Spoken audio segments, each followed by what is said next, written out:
శ్రీగురుభ్యో నమః. ఓం గం గణపతయే నమః. వాగర్ధావివ సంపృక్తో వాగర్ధ ప్రతిపత్తయే జగతః పితరో వందే పార్వతీ పరమేశ్వరో. ఉమామహేశ్వరాభ్యాం నమః. ఆదిత్యాయ చ సోమాయ మంగళాయ బుధాయ చ గురుశుక్రశనేభ్యశ్చ రాహవే కేతవే నమః. సూర్యాది నవగ్రహ దేవతాయే నమః. వీక్షిస్తున్నటువంటి ప్రేక్షకులందరికీ కూడా మీనరాశిలోకి ఈ మార్చి 14వ తేదీ నుండి కూడా సూర్యభగవానుడు తన యొక్క సంచారాన్ని పూర్వభద్ర నక్షత్రము, ఉత్తరాభద్ర నక్షత్రము, రేవతి నక్షత్రంలో సంచారాన్ని కావిస్తూ, అలాగే మార్చి 11వ తేదీ నుండి కూడా మిథున రాశిలో వక్రగతిలో ఉన్నటువంటి గురు మహానుభావుడు రుజుమార్గంలో ప్రయాణం చేస్తూ అత్యంత బలవంతుడై తన యొక్క దృష్టి బలము చేత ఎన్నో రాసుల వాళ్ళకి శుభాలని చేకూరుస్తూ, అలాగే బుధగ్రహము ఈ యొక్క మార్చి నెలలో మరియు ఏప్రిల్ నెల వరకు కూడా మరి ఆయన కుంభరాశిలో రాహువుతో తన యొక్క సంచారాన్ని గడుపుతూ, శుక్ర భగవానుడు మార్చి 2 నుంచి ఏప్రిల్ 1 వరకు కూడా దాదాపుగా మనకి ఈ యొక్క మీనరాశి అయినటువంటి ఉచ్చస్థితగతుడై, అట్లాగే రాహువు కుంభరాశిలో, కేతువు సింహరాశిలో, అలాగే కుజభగవానుడు రాహువుతో కలిసి దాదాపుగా ఏప్రిల్ 1వ తేదీ వరకు కూడా కుంభరాశిలో సంచారం చేస్తూ, మీనరాశిలో ఉన్నటువంటి శని భగవానుడితో ఏప్రిల్ 2వ తారీఖు నుండి కూడా తన యొక్క ప్రయాణాన్ని చేస్తూ ఉన్నాడు. ముఖ్యంగా ఈ యొక్క సూర్యుడు మీనరాశిలో ప్రవేశించే సమయాన్ని మనము మీన సంక్రమణము అంటారు. ఇది మార్చి 14 నుంచి ఏప్రిల్ 15వ తేదీ వరకు కూడా ఈ సూర్య భగవానుడు మీనరాశిలో సంచరిస్తూ, మిగతా గ్రహాలన్నీ కూడా ఈ విధంగా సంచరిస్తూ, చంద్రుడు 2.5 రోజులకి ఒక్కొక్క రాశిని సంచరిస్తూ మేషాది మీనరాశి పర్యంతము ఏ రాశుల వారికి, అట్లాగే అశ్విన్యాది రేవతి నక్షత్ర పర్యంతం ఏ నక్షత్రాల వారికి, అట్లాగే ఒక్కొక్క రాశిలో కూడా నామాక్షరాలు కలిగినటువంటి వారందరికీ కూడా ఈ యొక్క గ్రహాల యొక్క స్థితిగతులు ఏ విధంగా వారిని పరిపాలిస్తూ, కొంతమంది రాశుల వారికి శుభాలని, కొంతమంది రాశుల వారికి ఇబ్బందుల్ని కలుగజేస్తూ ఉంటాయో తెలుసుకుంటూ, మరి మేషరాశి పర్యంతము మీనరాశి వారికి ఈ మార్చి 14వ తేదీ నుండి ఏప్రిల్ 15వ తేదీ వరకు ఏ విధమైనటువంటి గ్రహ స్థితిగతులు కల్పింపజేస్తూ ఉంటాయో తెలుసుకుందాం. కుంభరాశి వారికి మార్చి 14వ తేదీ నుండి ఏప్రిల్ 15వ తేదీ వరకు గ్రహస్థితి రీత్యా చూసినట్లయితే కనుక, ద్వితీయ రాశి అయినటువంటి మీనరాశిలో ఈ నెల రోజులు కూడా ఆరోగ్య ప్రదాయకుడు, అన్ని విషయాల యందు సమర్థతని చాటించేటటువంటి వాడు, అధికారాన్ని ఇచ్చేటటువంటి వాడు, అధికారం ద్వారా ఎన్నో పనులు చేయించుకునేటటువంటి సూర్య భగవానుడు మీనరాశిలో సంచారము ద్వితీయంలో ఆర్థిక కంటకాన్ని, సంకటాల్ని, ఎన్నో ఇబ్బందుల్ని కలుగజేసే స్థానంలో సూర్యభగవానుడు ఉండటం, ఈ నెల రోజులు కూడా ఆర్థికంగా కుంభరాశి వారికి కాస్త కటకటమంట ఉండటం, ఇబ్బందులు పడటము, కుటుంబంలో ఏది మాట్లాడినా దోషప్రయుక్తం కావటం, భార్యాభర్తల మధ్య కుటుంబంలో కలహాలు రాసుకోవడం,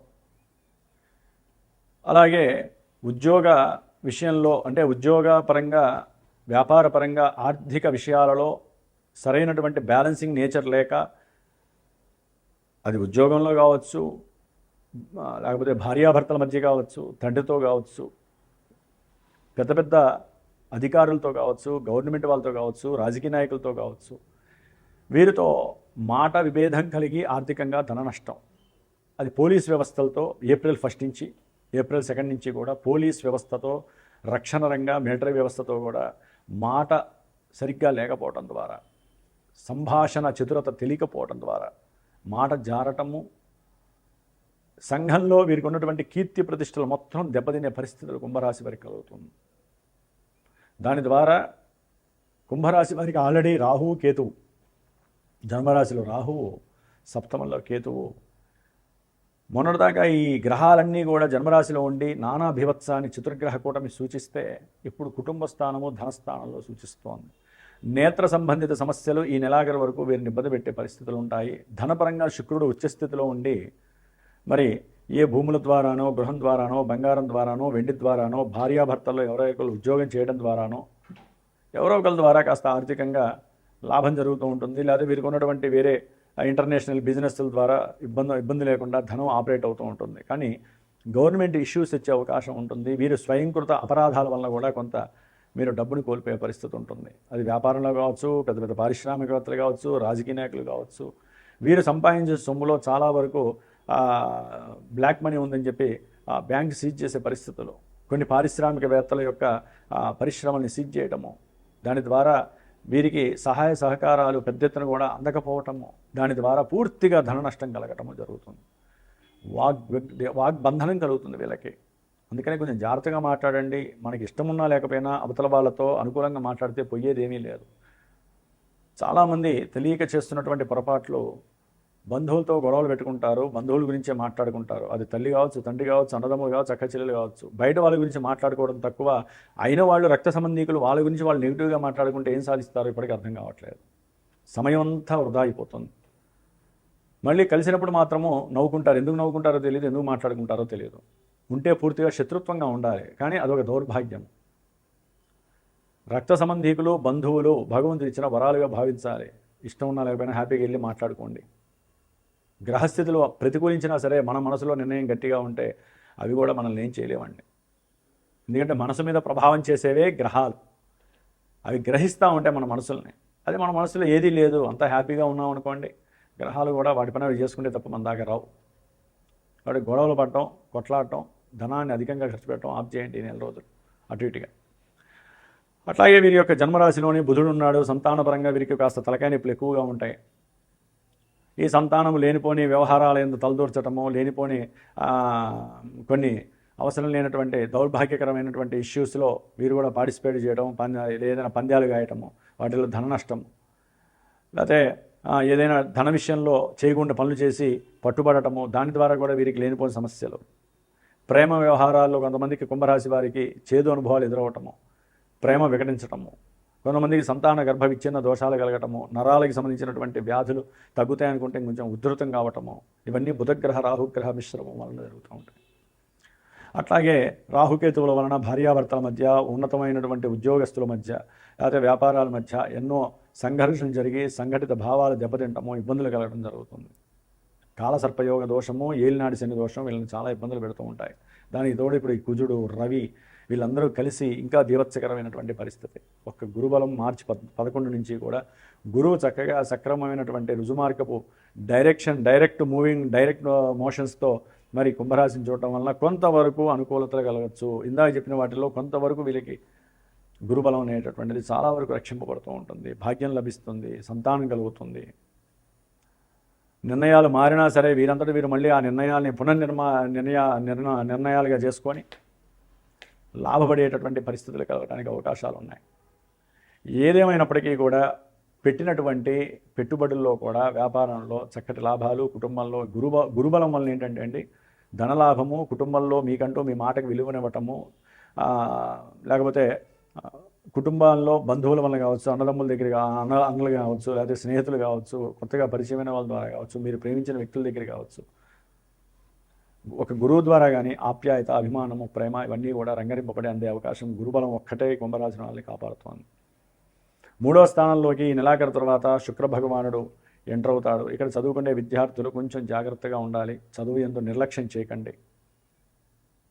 ఉన్నతమైనటువంటి చదువుల కోసం విదేశాలకు వెళ్ళాలనేటటువంటి ఆలోచనల్ని కొంచెం జాగ్రత్తగా మీరు డైవర్ట్ చేయండి. లేకపోతే సమస్యలు ఆర్థికంగా నష్టపోయే అవకాశాలు ఉంటాయి. మీరు కనుక ఆ విషయాలను ఎక్కువ ప్రోద్బలం చూపిస్తే గృహంలో, కుటుంబంలో ఎంతో అలజడి ఏర్పడుతుంది. ఉన్నటువంటి ఆస్తులు కోల్పోయే పరిస్థితులు ఉంటాయి. కాబట్టి కొంచెం జాగ్రత్త పడండి.